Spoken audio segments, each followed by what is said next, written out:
Thou hast to know, king, cotter, glamis, all, as the weird woman promised, and I fear thou play'st most foully for it. Yet it was said it should not stand in thy posterity, that myself should be the root and father of many kings. If there come truth from then, as upon thee, Macbeth, their speeches shine, why, by the verities on thee made good, may they not be my oracles as well, and set me up in hope. But hush, no more.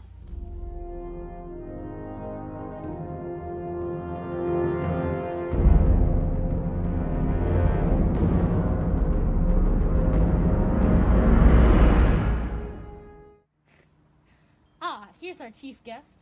If he had been forgotten, it had been as a gap in our great feast, and all thing unbecoming. Tonight we hold a solemn supper, and we request your presence. Let your highness command upon me, to the which my duties are with the most indissoluble tie forever knit. Ride you this afternoon? Aye, my good lord. We should have else desired your good advice, which hath still been both grave and prosperous, in this day's council, but we take tomorrow. Isn't far your ride? Aye, my lord, as will fill up the time. Twixt this and supper, go not my horse the better. I must be the borrower of night, for a dark hour or twain. Fail not our feast. My lord, I will not. We hear our bloody cousins are bestowed in England and in Ireland, not confessing their cruel parage, filling their hearts with strange invention. But that if tomorrow, where their hour shall cause of state calling us jointly, hide you to horse. Adieu, till you return at night. Goes Fleance with you? Aye, my good lord, our time does call upon us. I wish your horses swift and sure of foot, as I do commend you to their backs. Farewell.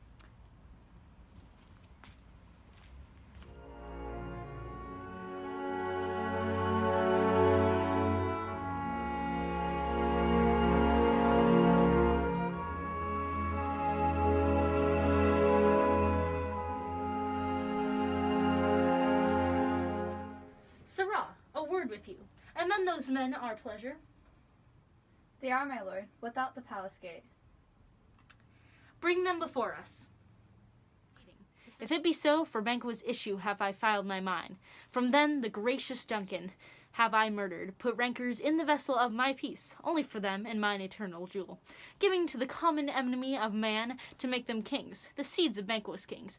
Rather than so, come fate into the list, and champion me to the utterance. Who's there? Now go to the door and stay there till we call.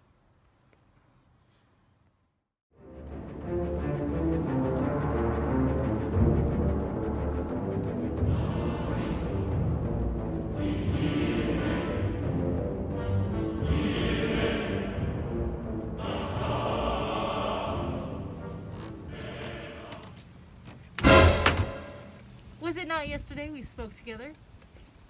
It was, so please your highness. Well then now, have you considered of my speeches? Know that it was he in times past which held you so under fortune, which you thought had made our innocent self. This I made good to you in our last conference. I am one, my liege, whom the vile blows and buffets the world. Hath shown since that I am reckless what I do spite the world. So weary with disasters, tugged with fortune, that I would set my life on any chance to mend it or be rid on it. No Banquo was your enemy. True, my lord. Perform what you command us, though our lives. Your spirits shine through you. Within this hour at most, I advise you where to plant yourself. Acquaint you with the perfect spy of the time. The moment on it, for it must be done tonight. And something from the place always thought that I require clearness. And with him, to leave no rubs nor blotches in the work, Fleance his son that keeps his company, whose absence is no less material to me than his father's, must embrace the fate of the dark hour. Resolve yourself apart. I'll come to you anon. We are resolved, my lord. I'll call upon you straight. Abide within. It is concluded. Banquo, thy soul's flight. If it find heaven, it must find it tonight.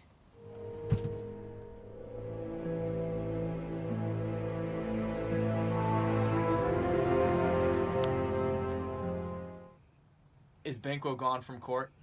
Aye, madam, but returns again tonight. Say to the king I would attend his leisure for a few words. Madam, I will. Naught's had, all spent, Where our desire is got without content, 'tis safer to be that which we destroy than to be destruction dwell in doubtful joy.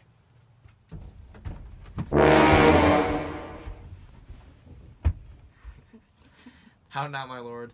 Why do you keep alone? Of sorriest fancies your company's making, using those thoughts which indeed should have died. With them they think on, things without all remedy, should be without regard. What's done is done. We have scorched a steak, not killed it. She'll close and be herself whilst our poor malice remains in danger of her former tooth. But let the frame of mind disjoint, both the worlds suffer, ere we eat our meal in fear and sleep in the filiation of these terrible dreams that shake us nightly.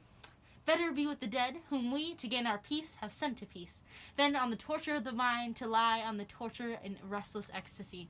Duncan is in his grave. After life's fitful fever he sleeps well. Treason has done him worse. Nor steel, nor poison, malice domestic. Foreign Levi, nothing can touch him further. You must leave this. How full of scorpions is my mind, dear wife. And thou knowest that Banquo in Fleance lives.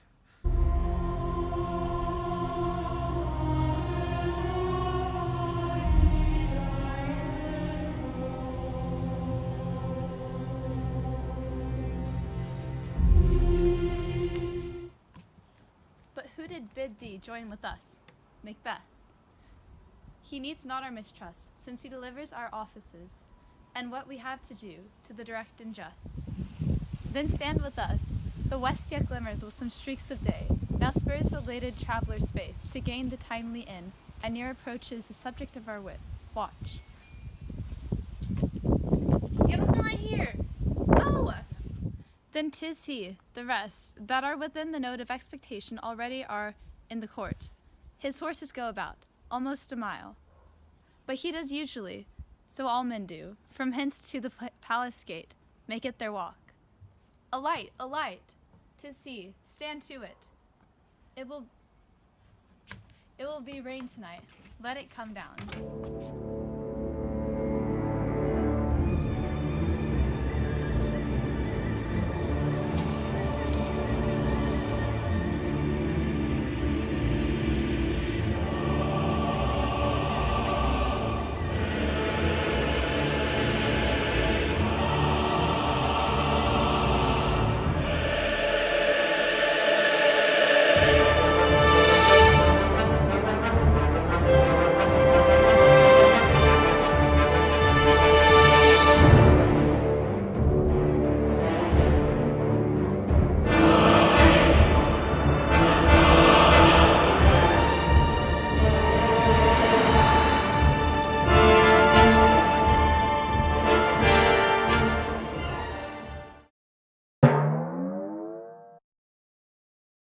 Here's our chief guest.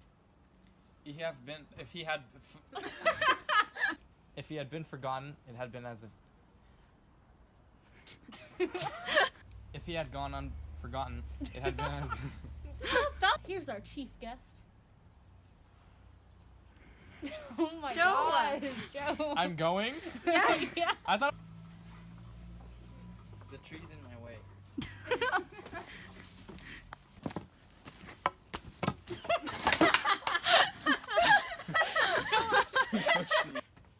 Thou knowest that Banquo and his Fleance slave.